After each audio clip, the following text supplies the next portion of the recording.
Welcome everybody, and today we're taking a look at the fourth film in the cinema of Powell and Pressburger Collection Number 1 box set from Imprint Films. So the fourth film is 1944's A Canterbury Tale.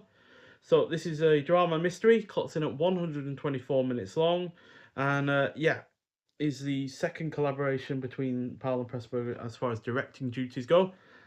Powell obviously directed the first two films, with Pressburger learning his writing duties.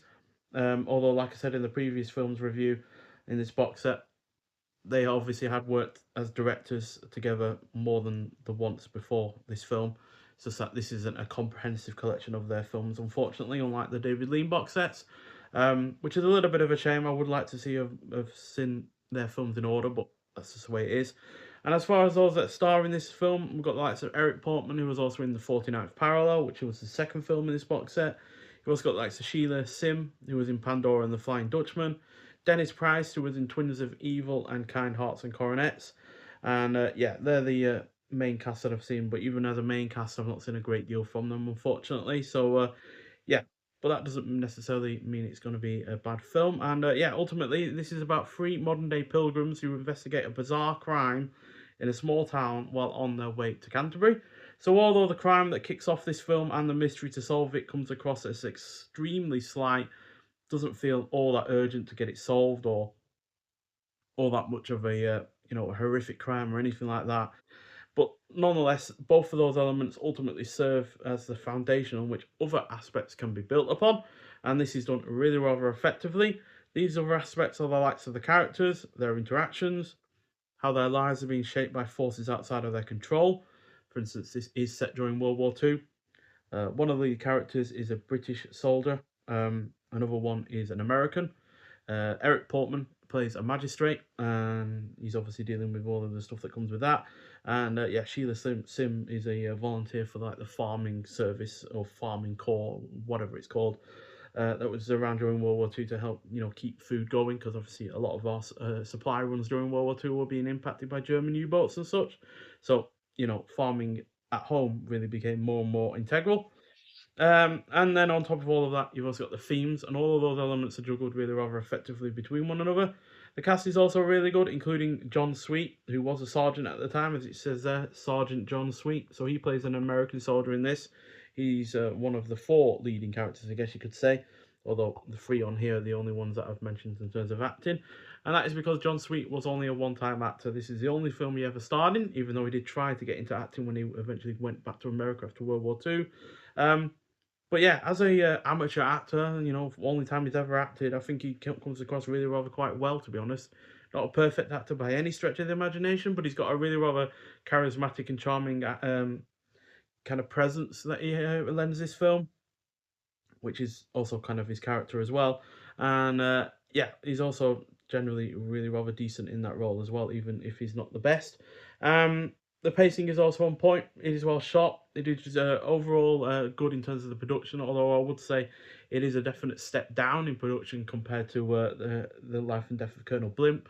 It's in black and white, not colour, and yeah, it certainly doesn't look as lavish as that film. But then again, I guess by 1944, the war is really dragging on by this point, so maybe they just didn't have the money available, or the resources, or the people to really make this as production heavy as that former film. And that's especially surprising given this is obviously 40 minutes shorter than that prior film in this box set. So yeah, a little bit of a shame in that regard, but it is nonetheless overall engaging, and the ending is really rather quite great, especially since it neatly ties up our characters' arcs, which are neatly set up beforehand. So, nowhere near as excellent as the Life and Death of Colonel Blimp. Colonel Blimp, yeah.